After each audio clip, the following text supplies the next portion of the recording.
देश के अलग अलग भागों में भगवान शिव के 12 ज्योतिर्लिंग स्थित है। इन्हें 12 ज्योतिर्लिंग के नाम से जाना जाता है।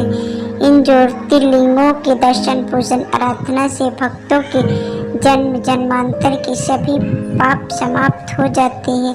वे भगवान शिव की कृपा के पात्र बनते हैं। इन्हीं ज्योतिर्लिंगों में श्री त्र्यंबकेश्वर ज्योतिर्लिंग एक प्रमुख ज्योतिर्लिंग है। श्री त्र्यंबकेश्वर ज्योतिर्लिंग महाराष्ट्र प्रांत में नासिक से 30 किलोमीटर दूर पश्चिम में स्थित है।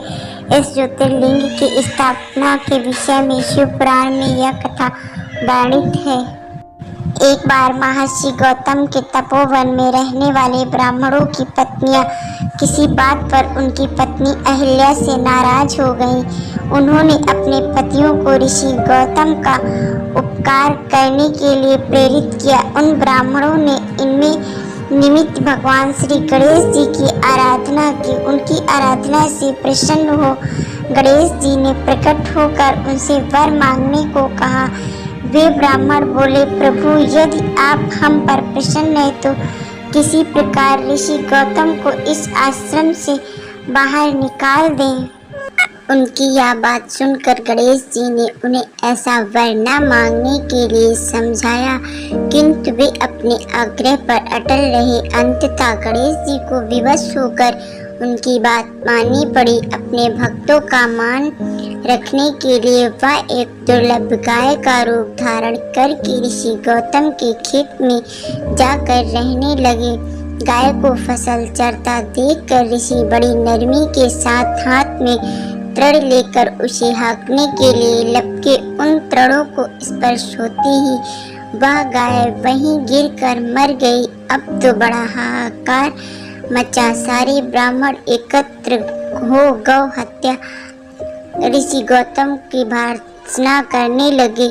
ऋषि गौतम इस घटना से बहुत आश्चर्यचकित और दुखी थे। अब उन सारे ब्राह्मणों ने कहा कि तुम्हें यह आश्रम छोड़कर अन्य कहीं दूर चले जाना चाहिए। गौ हत्यारे के निकट रहने से हमें भी पाप लगेगा।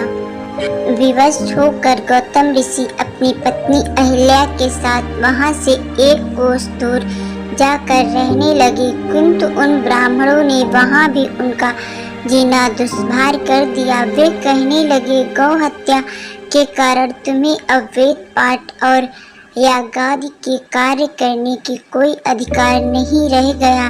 अत्यंत अनुनय भाव से ऋषि गौतम ने उन ब्राह्मणों से प्रार्थना की कि आप लोग मेरे पश्चाताप और उद्धार का कोई उपाय बताएं। तब उन्होंने कहा, गौतम तुम अपने पापों को सर्वत्र सबको बताते हुए 3 बार पूरी पृथ्वी की परिक्रमा करो, फिर लौटकर यहाँ 1 महीने का व्रत करो। इसके बाद ब्रह्मगिरि की 101 परिक्रमा करने के बाद तुम्हारी शुद्धि होगी, अथवा यहाँ गंगा जी को लाकर उनके जल से स्नान करके 1 करोड़ पार्थिव शिवलिंगों से शिव जी की आराधना करो। इसके बाद पुनः गंगा जी में स्नान करके इस ब्रह्मगिरि की 11 बार परिक्रमा करो। फिर 100 घड़ों के पवित्र जल से पार्थिव शिवलिंगों को स्नान कराने से तुम्हारा उद्धार होगा।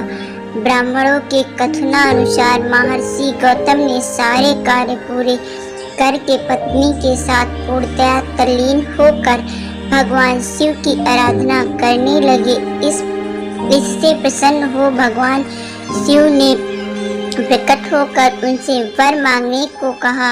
महर्षि गौतम ने उनसे कहा, भगवान मैं यही चाहता हूँ कि आप मुझे गौ हत्या के पाप से मुक्त कर दें। भगवान शिव ने कहा, गौतम तुम सर्वथा निष्पाप हो।